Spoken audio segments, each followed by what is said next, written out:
بسم اللہ الرحمن الرحیم۔ منقول ہے کہ بغداد میں ایک شخص بہت بڑا عالم تھا۔ لوگ حصول علم اور اصلاح کے شوق میں اس کے پاس آتے جاتے تھے۔ ایک مرتبہ اس نے حج بیت اللہ اور روضہ رسول صلی اللہ علیہ وسلم کی زیارت کا قصد کیا تو اپنے طلباء کو بھی ساتھ چلنے پر آمادہ کر لیا اور ان سے عہد لیا کہ وہ اللہ عز و جل پر توکل کرتے ہوئے چلیں گے۔ دوران سفر یہ لوگ جب ایک گرجا کے قریب پہنچے تو گرمی اور پیاس کی شدت سے نڈال تھے۔ طلباء نے عرض کیا کہ اے ہمارے استاذ گرامی، ہم دن ٹھنڈا ہونے تک اس گرجا کے سائے میں آرام کر لیتے ہیں، پھر انشاءاللہ عز و جل دوبارہ سفر پر روانہ ہو جائیں گے۔ استاذ نے کہا جیسے تمہاری مرضی۔ چنانچہ یہ لوگ اس گرجا کی طرف چل دیے اور اس کی دیوار کے سائے میں پڑاؤ ڈال دیا۔ گرمی سے بے حال لوگوں کو سایہ نصیب ہوا تو وہ جلد ہی نیند کی آغوش میں چلے گئے، مگر استاذ نہ سویا۔ وہ انہیں سوتا چھوڑ کر وضو کے لیے پانی کی تلاش میں نکل پڑا۔ اس وقت اس کے ذہن میں صرف ایک ہی خیال تھا کہ کسی طرح پانی مل جائے۔ ابھی وہ گرجا کے سائے میں پانی تلاش کر رہا تھا کہ اس کی نظر ایک کمسن لڑکی پر پڑی جو چمکتے ہوئے سورج کی طرح خوبصورت تھی۔ اس پر نگاہ پڑتے ہی شیطان اس استاذ پر غالب آیا۔ وہ لڑکی اس کے دل و دماغ پر چھا گئی اور وضو اور پانی کو بھول کر اس کی فکر میں لگ گیا۔ اس نے آہستگی سے گرجا کا دروازہ کھٹکھٹایا تو ایک راہب باہر نکلا۔ اس نے پوچھا کہ تم کون ہو؟ اس نے اپنا تعارف کروایا کہ میں فلاں عالم ہوں۔ راہب نے پوچھا اے مسلمانوں کے فقیہ کیا چاہیے؟ جواب دیا اے راہب، مجھے گرجا کی چھت سے ابھی ایک لڑکی دکھائی دی تھی، وہ تمہاری کیا لگتی ہے؟ راہب نے کہا کہ وہ میری بیٹی ہے، مگر تم اس کے بارے میں کیوں پوچھ رہے ہو؟ استاذ نے کہا میں چاہتا ہوں کہ تم اس کی شادی میرے ساتھ کر دو۔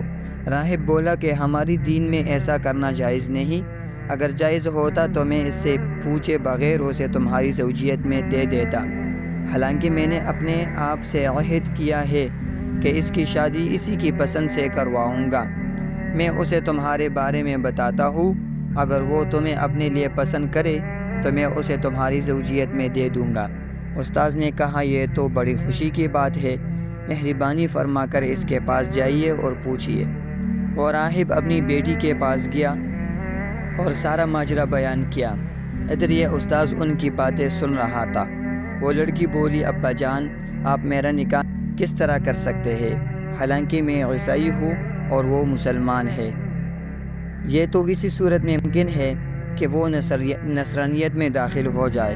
راہب نے پوچھا اگر وہ نصرانی ہو جائے تو کیا تم اس سے شادی کر لو گی؟ لڑکی بولی ہاں کر لوں گی۔ وقت گزرنے کے ساتھ ساتھ استاذ کی بے تابی بڑھتی چلی جا رہی تھی۔ ادھر اس کے طلباء بے خبر سو رہے تھے۔ آخر کار استاذ لڑکی کی طرف متوجہ ہو کر بولی میں دین اسلام چھوڑ کر نصرانی ہو گیا ہوں۔ لڑکی بولی کہ چونکہ یہ عزت و وقار کی شادی ہے لہٰذا حقوق زوجیت اور مہر کی ادائیگی ضروری ہے۔ تم حق کہاں سے ادا کرو گے؟ کیونکہ میں دیکھ رہی ہوں کہ تم فقیر ہو، پھر بھی اگر تم ان خنزیروں کو پورا 1 سال چراؤ تو یہی میرا مہر ہوگا۔ وہ بولا ٹھیک ہے، مگر میری بھی ایک شرط ہے کہ تم اس دوران اپنا چہرہ مجھ سے نہیں چھپاؤ گے تاکہ میں صبح و شام اسے دیکھتا رہوں۔ لڑکی بولی مجھے منظور ہے۔ تو اس نے خطبہ دینے والا عصا اٹھایا اور خنزیروں کی طرف چل دیا تاکہ عصا کے ذریعے انہیں چراگاہ تک لے جائے۔ جب طلباء نیند سے بیدار ہوئے تو اپنے استاذ کو تلاش کرنے لگے۔ جب وہ بہت تلاش کرنے کے باوجود نہ ملا تو انہوں نے راہب سے اس کے بارے میں پوچھا تو جواباً اس نے ساری کہانی سنائی۔ یہ افسوسناک خبر سن کر طلباء میں کوہرام مچ گیا۔ کچھ غش میں گر گئے اور کچھ آہ و بکا کرنے لگے۔ پھر انہوں نے راہب سے کہا کہ اب وہ کہاں ہے؟ راہب نے بتایا کہ وہ خنزیر چرا رہا ہے۔ راوی کہتے ہیں کہ ہم اس کی طرف چل دیے تو اسی عصا سے سہارا لیے دیکھا جس کے سہارے وہ خطبہ دیا کرتا تھا۔ وہ خنزیروں کو ادھر ادھر جانے سے روک رہا تھا۔ ہم نے اس سے کہا کہ اے ہمارے سردار، یہ تم پر کیسی آزمائش آ گئی؟ پھر ہم اسے قرآن پاک، اسلام اور حضور پاک صلی اللہ علیہ وسلم کے فضائل یاد دلانے لگے۔